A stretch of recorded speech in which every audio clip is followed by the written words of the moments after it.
Mesdames et messieurs, bonjour et bienvenue dans une nouvelle vidéo dans laquelle on va voir ensemble comment résoudre des équations contenant des valeurs absolues. Nous avons ici trois exemples d'équations du premier degré avec valeur absolue. La première équation, elle est vraiment simple à résoudre, la deuxième et la troisième. Sauf qu'il y a des pièges et il y a des choses que je devrais vous expliquer. On va partager ça ensemble afin que vous puissiez résoudre efficacement une équation contenant des valeurs absolues. Alors, commençons directement par la première équation. Ici, résolvons dans R, donc on prend directement notre première équation, c'est x, valeur absolue de x moins 3 égale à 6. Bien, pour résoudre une équation qui contient la valeur absolue, nous sommes dans l'obligation d'abord d'éliminer la valeur absolue. Voilà. Pour éliminer la valeur absolue maintenant, cette valeur absolue peut prendre des nombres positifs et négatifs. Donc ici, directement, on va dire cette équation est équivalente. On prend x moins 3 sans valeur absolue égale 6. Et encore, on prend x moins 3 sans valeur absolue égale à moins 6. Vous voyez, x moins 3 égale 6, x moins 3 égale à moins 6. Puisque la valeur absolue des nombres est toujours positive, si je prends valeur absolue de moins 3, ça me donne 3. Et valeur absolue de 3, ça me donne aussi 3. Donc, c'est-à-dire que la valeur absolue des nombres est toujours positive, mais le contenu, il se pourrait que le contenu sans valeur absolue est négatif. Si nous avons un contenu sans valeur absolue est négatif, il devient positif. Et même quand il est positif, il devient positif. Donc, il reste positif. Alors, là, maintenant, c'est facile à résoudre. Qu'est-ce que je devrais faire? Je devrais directement dire x égale à 6. Et on déplace les moins 3 par ici, ça devient plus 3. Vous voyez, ici, j'ai oublié de mettre ou. Ou, maintenant, x égale à moins 6. Je déplace les moins 3 par ici, ça devient plus 3. Maintenant, je trouve x égale 6 plus 3, ça nous donne directement 9. Ou x égale moins 6 plus 3. Moins 6 plus 3, ça fait moins 3. Et là, j'ai déjà obtenu des solutions, moins 3 et 9. Donc, l'ensemble des solutions de mon équation, c'est moins 3 et 9. Vous pouvez vérifier. Ici, on vérifie par moins 3. On remplace x par moins 3. Moins 3, ça donne moins 6. Valeur absolue de moins 6 égale à 6, c'est vrai. Même si je prends 9, 9 moins 3, ça nous donne 6. Valeur absolue de 6 égale à 6. Et c'est de cette manière qu'on résout une équation de la forme valeur absolue de x moins 3 égale 6. Voilà. Maintenant, la deuxième équation. Je vous demande de vous abonner si vous n'êtes pas abonné, de liker, ça nous donne en fait la force de continuer et de laisser un commentaire si jamais vous avez des questions. Alors, deuxième équation, valeur absolue de x moins 5 égale valeur absolue de x plus 7. Alors, ça, toutes les quantités sont dans valeur absolue. Ici, valeur absolue de x moins 5 égale à valeur absolue de x plus 7. Dans ces cas, qu'est-ce que je veux faire? Il y a en fait deux méthodes. Et toutes les deux méthodes sont valables. Quitte à vous maintenant de choisir celle qui est plus simple pour vous. On dit, la propriété dit quoi? Si on a valeur absolue de A égale à valeur absolue de B, ça veut dire que A au carré égale à B au carré. Donc, c'est-à-dire, on laisse tomber la valeur absolue par ici et on élève ça au carré égal à celui-là. Au carré, on ramène et on résout. Ou soit, si c'est de cette manière, valeur absolue de A égale à valeur absolue de B, on peut dire A égale à B ou encore A égale à moins B. Ça voudrait en fait dire la même chose. Donc, quitte à vous de juger laquelle des méthodes est la plus facile. Donc, A égale B, A égale à moins B. J'ai utilisé cette méthode pour résoudre la première équation. Maintenant, je ne vais plus revenir dessus. Donc, on va faire la deuxième. Ça va être vraiment bénéfique pour vous quand on fait la deuxième équation. Alors, là, maintenant, je devrais élever chaque terme au carré. C'est-à-dire, ici, je vais dire 2x moins 5 élevé au carré égale x plus 7 élevé au carré. Et là, je ramène ça aussi de l'autre côté. Je trouve 2x moins 5 au carré moins x plus 7 au carré égale 0. Et là, c'est en fait la différence des deux carrés. A au carré moins B au carré. Quand on a A au carré moins B au carré, la forme factorisée, c'est A moins B facteur de A plus B. Alors, A, c'est le 2x moins 5 là qui est le A. Le B, c'est le x plus 7. Donc, on connaît déjà notre A et on connaît notre B. Il suffit juste de factoriser et de résoudre. Alors, maintenant, on trouve A, donc notre A ici, c'est 2x moins 5, moins B, moins x plus 7, facteur de A c'est 2x moins 5, plus B, plus x plus 7, égale 0. Maintenant, il faut éliminer les parenthèses et les crochets vont devenir des parenthèses. Donc, les crochets deviennent des parenthèses maintenant.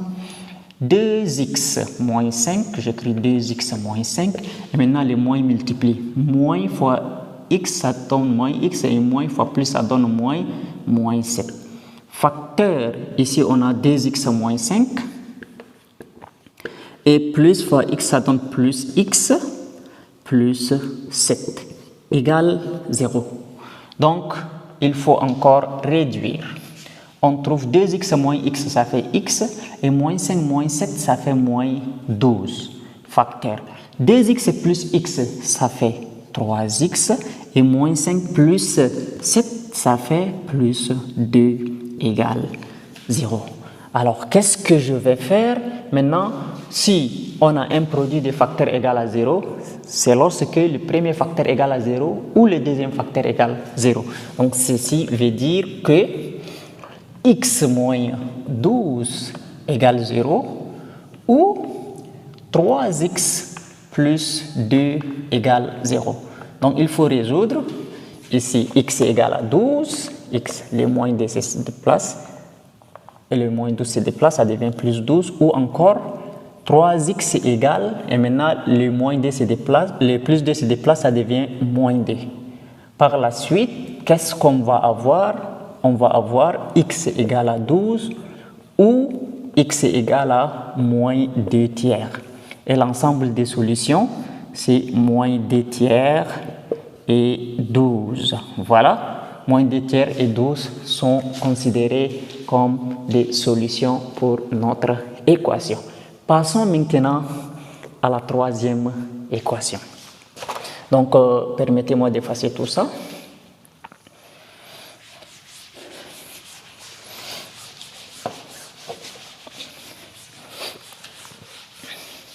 Alors, la troisième équation, nous avons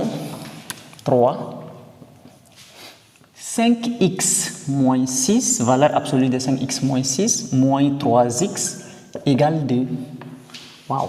Valeur absolue de 5x moins 6, moins 3x égale 2. Qu'est-ce qu'il faut faire? Ici, on doit toujours chercher à casser les valeurs absolues. Mais là, la méthode, elle est un peu différente. Voilà. Donc, on doit d'abord prendre la quantité qui se trouve sous valeur absolue. On élimine sa valeur absolue à part. Et vous allez voir comment on va faire pour résoudre cette équation. D'abord, je prends, posons, on prend ça, 5x moins 6 égale 0. C'est-à-dire, on pose 5x moins 6 égale 0, on tire la valeur de x. Donc on va dire 5x égale à 6, x égale à 6 sur 5. Comme on a tiré la valeur de x, alors on va chercher l'intervalle sur lequel la valeur absolue prend des nombres négatifs et on va chercher l'intervalle sur lequel la valeur absolue est positive. Donc on va faire un petit tableau de signes. On écrit moins l'infini plus l'infini. Et là, 6 cinquième est ici. Là, c'est l'équation 5x moins 6. Là, cette équation, ça s'annule ici. C'est-à-dire que là, le zéro de cette équation est ici. C'est-à-dire la solution, c'est 6 cinquième. Maintenant, 5x moins 6, le 5 est le a, n'est-ce pas? Alors, ici, on va prendre le signe contraire de a. Le 5 est un nombre positif. Donc, son signe est plus. On va prendre le signe contraire, c'est moins. Et par ici, c'est le signe de A. Le signe est positif, son signe est plus. Donc, on met plus. Voilà. On sait que de moins l'infini jusqu'à 6 cinquième, la quantité 5x moins 6 est négative.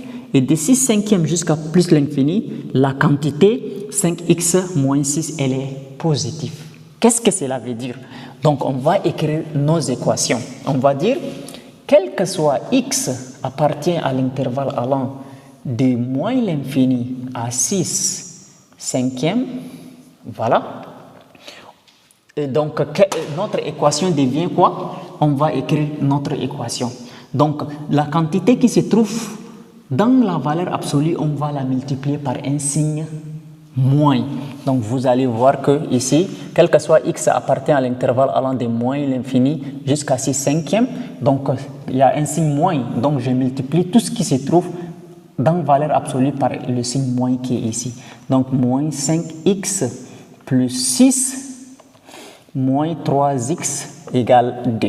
Donc, cette équation, c'est lorsque x appartient à l'intervalle allant de moins l'infini à 6 cinquième. Et maintenant, pour tout x appartient à l'intervalle allant de 6 cinquième à plus l'infini, 6 cinquième à plus l'infini, alors c'est quoi?